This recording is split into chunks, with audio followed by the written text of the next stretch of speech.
Hey, friends. Um, our friend Link is joining me for this chapter, apparently. Um, he might think it's about him, um, but yes, no, this is, he's settling in for the story. Okay. Welcome as we continue our journey. Chapter 16. Other than that, Mrs. Lincoln, how did you like the play? October 28th, 2003. Yeah, let's say this is about you. Well, your Lincoln. Okay. Dear friends, Springfield, Illinois is where Abraham Lincoln spent many years of his life. And that's what it's known for. Now, I wasn't much of a student growing up, so most of what I've retained about old Abe comes from the Great Moments with Mr. Lincoln attraction at Disneyland, where every 20 minutes a motorized puppet delivers highlights from famous speeches. And that isn't really what you'd call a thorough education. As a result, I'm always inclined to picture the great president as stiff, waxy, mechanical, and repetitive, which really isn't fair. So I promised myself I'd do some Lincoln-y things while in town with Les Miserables. I felt obliged to show some respect. After all, the poor man was shot by an actor. And so a group of us got uncharacteristically organized one morning and headed out. We had a map of all the Lincoln sites and a guidebook supplied by our hotel. It was a perfect fall day. The sun was bright, the air was cool, and vibrantly colored leaves were everywhere, on the trees, on the ground, and drifting through the air. It's one of the great shortcomings of the English language that there's no way to fully convey how beautiful a day like that can be. Just a few blocks from our hotel was Lincoln's home, the only one he ever owned, and the last place he lived before moving to the White House. As we turned the corner, it was as if we had stepped back in time. The entire neighborhood had been restored to the way it looked when Lincoln and his neighbors lived there. For a block in each direction from the house, the sidewalks were made of wooden planks. The gravel streets were closed to traffic. It was so quiet that you could hear chirping birds and people's footsteps. It was easy to imagine women in bustles and men with walking sticks and the clip-clop of horse-drawn carriages. One of the neighboring houses had been converted into a small museum, and we strolled through it while waiting for the guided tour to start. There were all sorts of documents and artifacts from Lincoln's life, newspaper ads for his law practice, models depicting changes to the Lincoln home over the years, family portraits, tools, utensils, and even a leather stovepipe hat box. At tour time, we crossed the little street and joined the group that was filing in. The interior of the house was fully restored, and we savored every detail of this glimpse into the household life of a legendary American. In the kitchen, the tour guide showed us how the Lincolns cooked and ate. We saw the bedroom where the Lincoln children slept and the sitting room where the guests were received. But what stood out to me most was the tiny writing desk, the actual one where Lincoln sat to write speeches. It was such a humble little piece of furniture, and yet history was made there. After the tour, we walked over to see the old state capitol building, which is now a museum. The building is staffed by volunteers dressed in period garb, each of them well-versed in all things Lincoln. And then we went to Lincoln's law firm, followed by various other Lincoln and/or Lincoln-related attractions, all within walking distance. And as one Lincoln experience led to another, I began to feel an increasing sense of guilt because, well, folks, okay, I'd become bored. Oh God, dear merciful Lord in heaven, I was bored. It's terrible, I know, shameful, and I really tried to fight it, but my brain kept fuzzing over as I looked and nodded and sauntered past one historical site after another until finally boredom won over guilt, and I had to go back to the hotel and take a nap. I was Lincolned out. Awful, I know.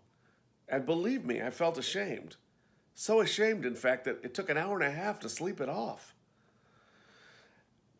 And I thought about all the things we know we should care about, but don't. For example, I have a passion for correct use of the English language. I'm no expert, and I do make mistakes, but I aspire to accuracy. I think language is important, and I think everyone should care about it as passionately as I do. But everyone doesn't. In fact, when I discuss my outrage over the deplorable new practice of using quotation marks to emphasize words, absolutely unacceptable, or the fact that the phrase "I could care less" really means the opposite of what the speaker is trying to say, I see in friends' eyes that same glazed over, faraway gaze that I got looking at Abe's actual shoelaces. I wanted to be interested, but I wasn't. So there you have it. I'm a terrible American. But guilt or no guilt, I was done with the Lincoln portion of our visit. In fact, if I heard one more thing about Lincoln, I was going to scream. I began to forgive John Wilkes Booth. In fact, knowing what I know now about Lincoln's life, it wouldn't have surprised me one bit if he himself had said something along the lines of, "Boy, am I bored, somebody shoot me already," never guessing that someone would take him literally. Anyway, the town itself was charming and cheerful. After the Flint experience, the whole cast appreciated and enjoyed Springfield's wider variety of things to see and do. There was a great place called the Feed Store, which was known for its homemade soups, perfect for October. Cast members were there nearly every day, fortifying ourselves with one of their fantastic concoctions du jour. There was also a Frank Lloyd Wright house and a funky used bookshop where, while browsing carelessly one day, my eye fell on a tattered little brown pamphlet, which for $2.99 I couldn't resist acquiring. The cover read as follows: Worry and Allied Faulty Mental Habits by L.G. Walton, M.D., instructor in neurology, Harvard University, physician to Department for Diseases of the Nervous System, Massachusetts General Hospital. Read before the students of the Boston School of Gymnastics, March 6th, 1903. Published by the Boston Normal School of Gymnastics, 97 Huntington Avenue, Boston. The cover alone seemed to raise more questions than it answered. Are gymnasts more prone to worry than others? And is there an abnormal school of gymnastics? That would be enough to worry anyone. Being by nature a worrier myself, I was interested to read what Dr. Walton had to say. Maybe it would help. Meanwhile, back at the show, I was making an interesting discovery. While technically I was doing fine, I was, by my own standards, not quite nailing the role of Thénardier. It wasn't that I was bad in the part, just not knocking it out of the park. Now, this may sound strange to some of you, but it's my belief that discovering you haven't yet reached your potential is not necessarily a bad thing. In fact, sometimes it's excellent. Approach positively. The feeling that you still have quite a bit of work to do can keep you on your creative toes, which means the job can never be dull. And one of the great things about theater is that tomorrow you get another chance to be better. And so I resolved to experiment a bit each night, to look for moments I could improve, to try to inhabit the character more deeply, to rethink choices that I had made early on. After all, I'd only had 2 weeks of rehearsal before being launched into this adventure, and now, with a few cities under my belt, I found myself in an excellent position to regroup and take another look at my approach to Monsieur T. Actually, it was kind of exciting. Okay, having said that, I must confess, just between us, that I was somewhat influenced in my assessment by comments on the message boards at lesmis.com, the website where fans of the show, Mizzies, we call them, gather. These hardcore enthusiasts didn't care for me one bit in the role and had no hesitation about saying so consistently in their postings. And I started to think, how can I give these folks what they want? What have I missed? Now, granted, the Mizzies evaluations aren't necessarily the most expert.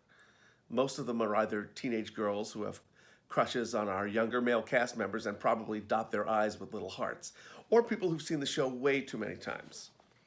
In some cases, 50, 60, or 100, and may have become too personally involved. I'm sorry, that's a lot of times. No one needs to see Les Miserables that many times. Shit, even Victor Hugo wouldn't have seen Les Miserables that many times. I've never quite understood this level of fandom. I mean, by way of comparison, I've been a fan of the Manhattan Transfer for almost 30 years. I've seen them live several times, not 50 or 100, maybe 5 or 6 times. I've bought their albums, yes, I am old. Then over the years replaced them with cassettes, and then finally CDs. I know the names of the group's members, the parts they sing, and many of their songs.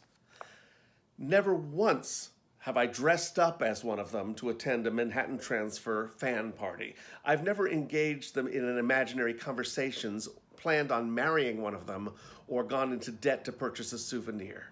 Hell, I just like their music. Mizzies, on the other hand, well, some of them, take part in an online activity they call FRP. That stands for Fantasy Role Play. But you're supposed to know that, or you're not a true Mizzy. These are chat rooms where these folks converse as characters from the musical. As you can imagine, the competition to be Eponine or Cosette is bloody and vicious, and I'm quite sure that actual crimes have been committed in the obsessive, desperate grapple to lay claim to these coveted positions in the FRP room. I think it's a room. I'm not sure how these things work. I've never visited one of these FRP places because, frankly, I'm very, very frightened of them. And Mizzies know absolutely everything about the show, even things that people in the show don't know. So they'll post remarks on the Les Mis message board like, interesting, Julie's dress looks sort of light green during IDAD. That's Mizzy shorthand for I Dreamed a Dream, a song from the show. You're supposed to know that. And you call yourself a Mizzy? Yet in the Montreal production, it was pale blue. They must be ordering the fabric from that new wardrobe shop in Topeka. It was hilarious. That's the other thing. Everything's hilarious. Joe's cravat was crooked on the barricade, and his face was like, uh-oh, we died. It was hilarious.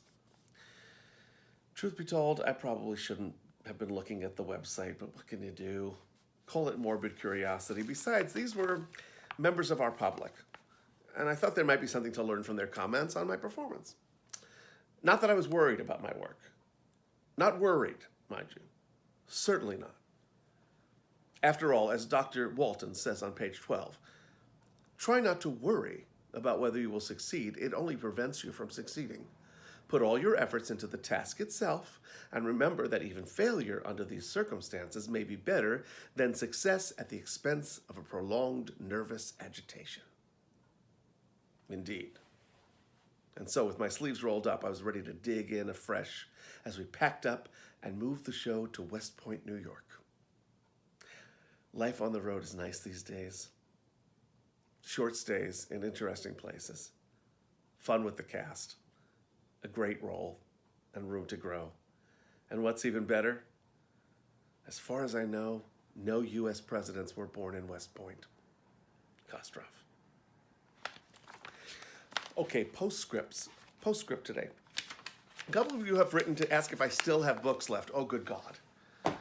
Boxes of them. So if you again, if you want them, I'm sending them to you. Happy to send them to you. Also, a couple of people were curious about what happened, and I don't think I've talked about it in the book, after my injury in the producers. So Fred, the other understudy, went on for a week, and all the creatives saw him. And I never played Max in that production again. Fred became the first cover, so anytime Louis was out after that, Fred went on. And then Fred went on to play Max Bialystock on Broadway, and for a year on the West End. And he ended up in the next Susan Stroman production, and then the next one after that. I don't begrudge him, because boy, he's a really good actor and a really good guy. It was definitely a fork in the road. I never rejoined that production. I have since gotten to play Max Bialystock at regional theaters in six or seven different productions. I think it's 6 different productions, which was very fun and very satisfying. And yeah, I think I'm pretty philosophical about that. It's just what happened. Things happen. And anyway, I know that some of you were curious about that, so I just wanted to fill in the gap. But I was real happy for Fred, and I got to see him do it in London, which was really exciting, because he's a pal of Anyway, I look forward to regathering with you all to go to West Point, New York. There's some funny stuff in there too. I think I discover it as we go along. Okay, I'm talking too much. I'll see you next time. Bye.